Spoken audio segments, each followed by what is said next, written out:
Hello again, guys, girls, and perhaps gigantic lizards that take over a large East Asian country. We're back again, digging our heels into our roots, thankfully, with the Nissan R32 and R33 GTR and GTS-4 front tension rods. Now, if you didn't notice, we recently were blessed with having the iconic Gojira in our possession, and with great power comes great responsibility and, well, a need for some adjustment. Probably the first and last Spider-Man reference, but we're going to add some tension rod adjustment to our lives, and that's why we have this nice GKTECH box in front of your very eyes. We can sit here yapping on and on about the features and what's included with these succulent little tension rods, but you probably already know, and if you don't, well then it's best to check the product page on our website, which is where we list the updates, notes, assembly guides, and this very video. Now, while you were scrolling around the internet, totally looking at 100% PG content only, you may have noticed we recently released our GTR FLCA video. So just like the ads that are probably popping up right now if you were thinking of adding some length to your life, you know what I'm saying? And obviously by length I mean track width, also you know what I'm saying? Which does feature these very tension rods. So if you do end up adding some length to your little Zilla,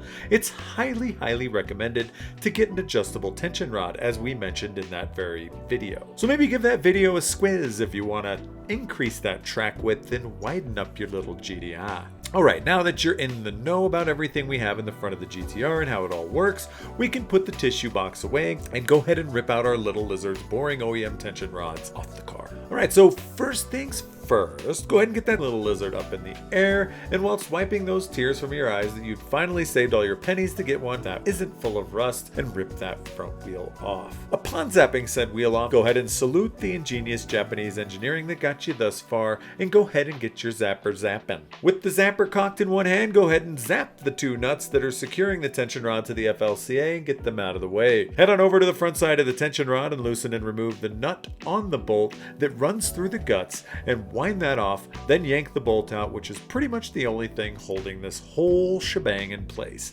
Now go ahead and remove the tension rod from said iconic lizard. Now that we have the OEM part out, we can focus our attention to the adjustment side of things. We always suggest winding the arm out to the maximum safe adjustment so that you have just the right amount of thread overlap on the extender and the rose joint, and then winding it down to your chosen length from there. So in this case, the maximum safe length would be 127 millimeters, measuring from the very end of the rose joint to the front side of the locking nut as shown on the screen, which is made up of 102 millimeters from the very end of the rose joint to the base of the adjuster, and 25 millimeters from the end of the adjuster to the start of the locking nut. Now, we recommend winding it down from there to the OEM length, which depending on which model iconic lizard you have in your possession would mean a different OEM length. The OEM length varies between the two models that these arms cover, and we'll list both of the OEM specs and where to measure them on the screen right now. And as we've mentioned, the OEM length is where you want to start at. So with that said, once you've set your arm to the OEM length, we can go ahead and throw this in and upgrade everybody's lives at the same time. Go ahead and throw the inserts into the tension rod and throw that up into the tension rod bracket. Now go ahead and throw the main bolt through the guts of the tension rod and leave that thing chilling there for now. You'll notice that the insets are offset, and we did this for good reason, not just all willy-nilly. You need to make sure the inserts are facing the correct orientation and put the arm towards the inside of the car to give you wheel clearance, which you can see on said screen. At this point, you want to make sure the tension rod is bending away from the inside of the car.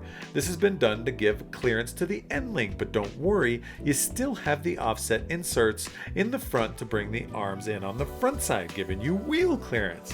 Now go ahead and throw the tension rod into the OEM FLCA and use the respective hardware we supplied and throw in the bolts, washers, nuts through the tension rod, then hold them on from one side, tighten, then torque them down to the specs shown right here on the screen. Then head to the tension rod side, tighten and torque that nut to the specs shown on the screen, whilst making sure the utmost important thing, the bearing. It's imperative that the bearing runs central, not cocked to the left or right, but straight up and down. For every bearing that is not running central in this world, another RB has oiling issues, and we do not want to push our luck with this one. Of all the people that could be saying that, you should be believing me right now. I have one, and it currently has a blown engine, so yeah, I hate myself. Anyway, once it's running central, hold the adjuster from the middle and lock down the 2 locking nuts. One on the adjuster side and one on the bearing side. And my guys, this was a nice, simple install that is Dunskies now, and you got that goddamn castor as adjustment all you want. Congratulations, you've done it. These are the dudes that are breezing through, loving every moment of life. These videos are thrown together and hopefully add a smile to your dial, as well as informing you on how to safely install the part that we're preaching about. And if you don't know what you're doing, we highly recommend that you go to a professional. They'll hopefully be able to help you out if you give them money, but we're also here to answer any questions you have via electronic mail. This has been Officer Dan, Johnny Caps, and DK with another one of the world's best how-to videos, and are so close to signing this Netflix deal. Just kidding about that, but it would be nice. We'll catch you on the flip side, wherever that may be. Peace.